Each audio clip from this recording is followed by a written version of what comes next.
Welcome to the Worry-Free Podcast by Event Resources. I'm Lee Simmons.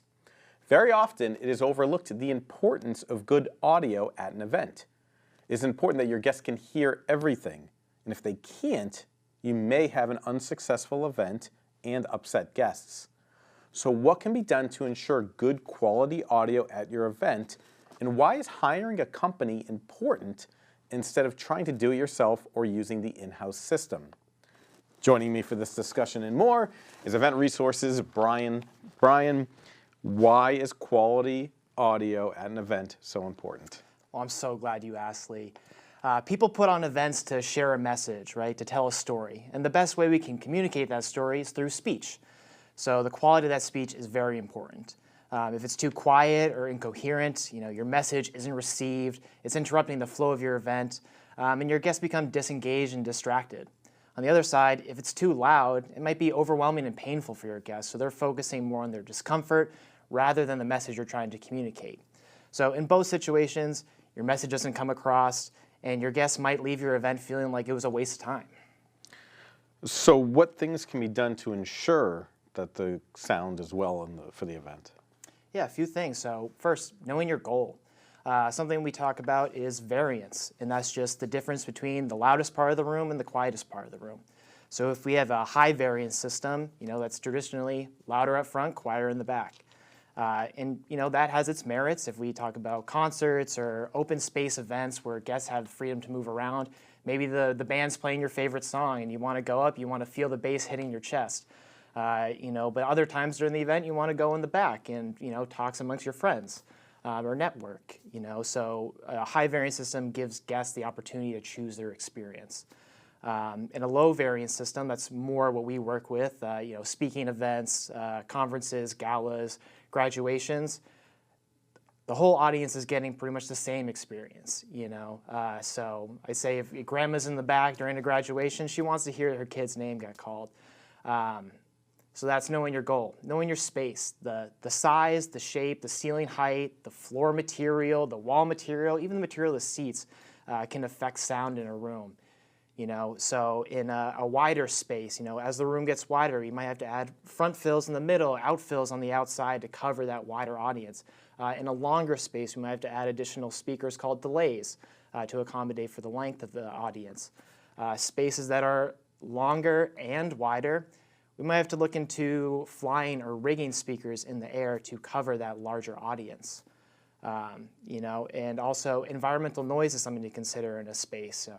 HVAC, cars, planes, wind.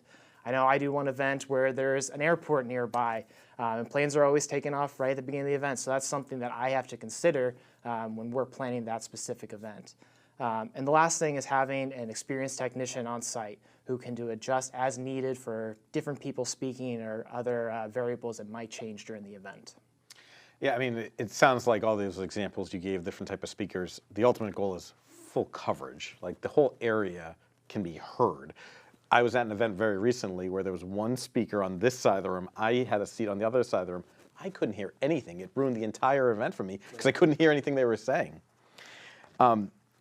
Very often people will say, well, the venue has a sound system. We're good. Why would they think to hire a company like ours to provide the sound if it's available there from the venue? Right. Well, if we're considering, like a concert hall or a theater, that might be fine. They may be more equipped to handle something like that. But typically we're working in hotel ballrooms, meeting rooms, banquet halls, auditoriums, and those systems may not be up to the task. Primarily I'm thinking about systems where it's just speakers installed into the ceiling. That in-house system may be installed 20 years ago when the building was built and nobody that works there really knows how to operate it outside of just turning it on or off. But even if in the best installed systems, there are limitations. You think of a classroom might have a great sound system, but it's only equipped to handle a professor speaking at a lectern.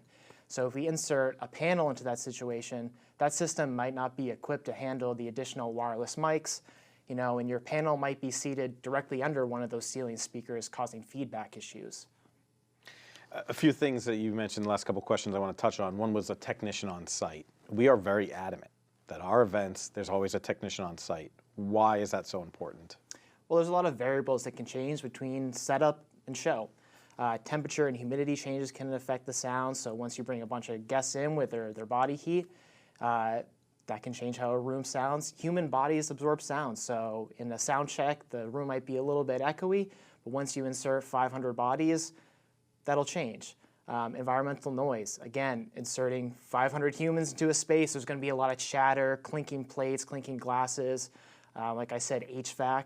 So those might be issues that don't arise during sound check but come up during the show, particularly at the start of the show. So that's where it's good to have an experienced technician that can adapt to all this on the fly.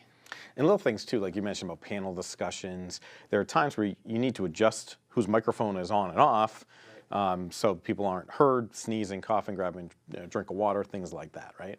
Yeah, if you have 4 or 5 presenters on a panel, you don't want to just leave all of them off because that's 4 or 5 variables that can change at any time. Cold or flu season, a lot of people sniffling, or maybe you talked a lot, you need a sip of water, or just adjusting in your chair and there's a little bit of rustling on the mic. Those are all things that can be distractions for your audience. So adding an audio technician that can reduce those distractions, that's just going to help your message come across more clearly.